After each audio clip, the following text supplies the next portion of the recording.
You've probably heard about Dove's beauty confidence campaign or about Always Is Like a Girl campaign, and you have probably heard that 9 out of 10 consumers are willing to switch providers if everything is the same in the sense of price and product quality and customer service. They're willing to switch providers to the one that's advocating for a cause. But how do you do something like this in B2B? Today, I'm going to give you a real-life example of a B2B company that is a specialty cloud provider for companies like Dell and HP. But first, let's be polite. So hi B2B marketers. Welcome back to another episode. If you're new here, hi, welcome. My name is Ayala, and this channel is all about giving you practical tips and strategies that you can actually implement, especially if you're in an industry that is all about the most important people in the organization, like customers and teams, where you are dealing with really complex buying processes, but you also have such an incredible opportunity to make a positive impact on the way that companies do business. That said, usually when you hear about a cloud specialty provider, you might not be anticipating the most creative girl boss kind of content. Until, of course, you hear that company's name is CloudShare. When Annie Reese and Stephanie Mayara brought up the possibility of this project to me, I was so excited because this campaign revolved around a white paper that dared to speak up about the gender gap in technology companies. The intention of this project was to serve one of their core target audience, corporate training department leaders. That's because, among others, CloudShare replicates complex on-premises IT environments in the cloud for training departments. The point of the white paper was very simple. Hiring and promoting women for technical training positions is the most proven yet untapped gold mine that will take your training department and will turn it into a competitive corporate advantage. The white paper was not about CloudShare's features. It did not mention the features at all.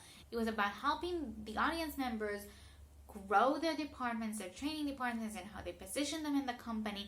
And it was really top of the funnel kind of content that was aimed to help the audience members reach a result that mattered to them.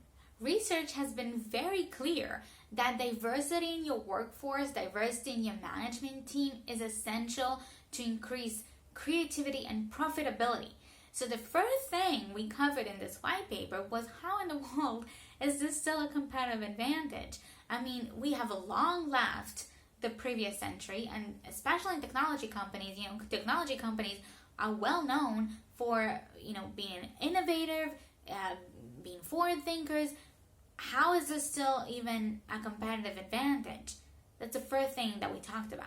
We might think that things should be another way than they are right now, and so there might be a thought like that in your audience, and sometimes you need to show them, hey, maybe we're not there yet, and this is a need that still exists and still needs addressing in your market.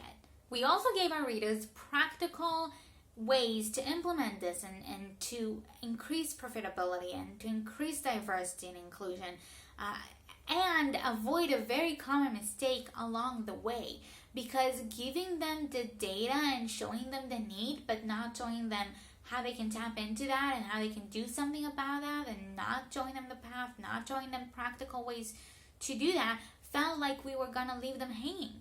But we wanted to help even more than that. We wanted to do everything possible that you can possibly do in a white paper to help. So we added another section, which was basically, if you are a woman in the tech training industry and you want to get a seat at the management table, what do? How do you get there? It was just a quick list of recommendations for action items that somebody could start implementing right away. It wasn't super thorough because, you can't cover everything in one content piece.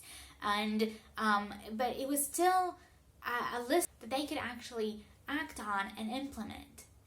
If you want to see this for yourself, I'm going to leave a link below so you can go get that white paper And I'm also going to leave a link to another video that I did with more diversity marketing examples in other niches, so you can see what's possible and start getting ideas. Big thank you to Annie and Stephanie for choosing me for this project. It was so much fun and so amazing, and they are so amazing, and they're doing some really creative stuff with B2B marketing. So I'm going to leave links to their LinkedIn profiles as well below, in case you want to connect with them. And to you, thank you so much for watching, and I will see you next time.